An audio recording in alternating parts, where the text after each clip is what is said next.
there's this beautiful poem. It's in the book of Isaiah. The city of Jerusalem has just been destroyed by Babylon, a great kingdom in the north. And all of these Jewish people, they've been sent away into exile, but a few remained in the city. And they're left wondering, what just happened? Has our God abandoned us? Right, because Jerusalem was supposed to be the city where God would reign over the world to bring peace and blessing to everyone. Now, Isaiah had been saying that Jerusalem's destruction was a mess of Israel's own making. They had turned away from their God, become corrupt, and so their city and their temple were destroyed. Yeah, everything seems lost. But the poem goes on. There's a watchman on the city walls, and far out on the hills we see a messenger, and he's running towards the city. He's running and he's shouting, "Good news!"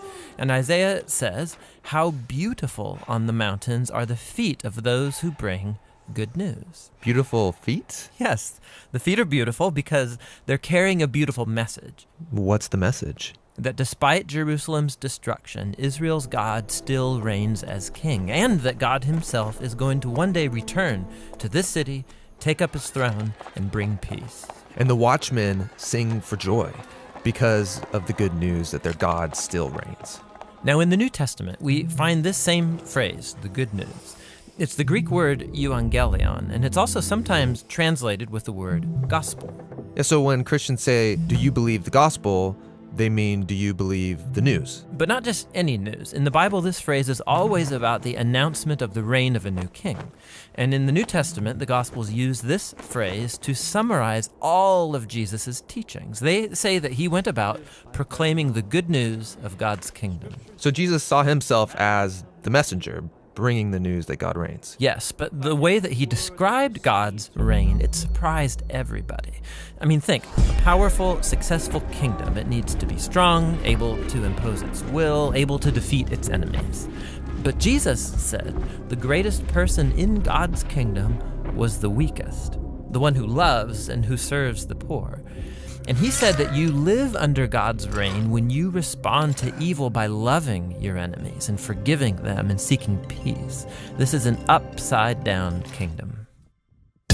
Now, Jesus also said that this kingdom was arriving with him. Yeah, so for example, there's this really interesting story where there's a high-ranking Roman officer, and he comes to Jesus begging him to heal his servant.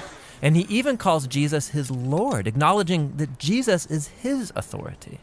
Jesus praises this man for recognizing what no one else yet had, that not only was Jesus announcing God's kingdom, he was the king. And so the word gets out that this Jewish man from Galilee is talking and acting like he's the king of Israel. He's appointing 12 disciples, which are an image of Israel's 12 tribes.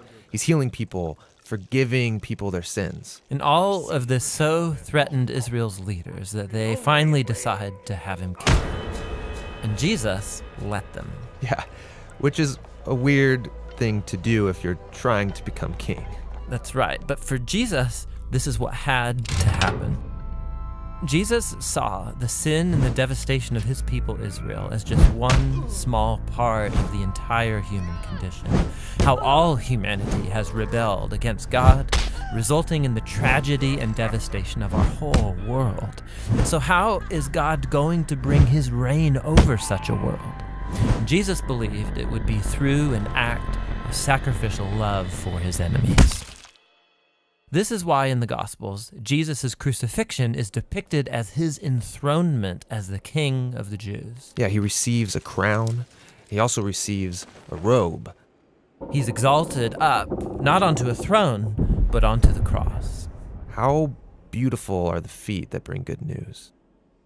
And the good news now is that Jesus has defeated death and that he reigns as king, that he's dealt with our sin and corruption himself and that he's conquered it with his life and with his love.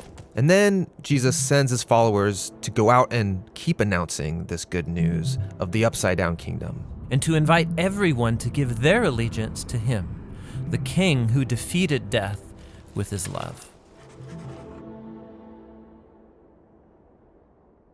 Thanks for watching this channel. We do this because we believe the Bible is one unified narrative that leads to Jesus, and and has profound wisdom for the modern world.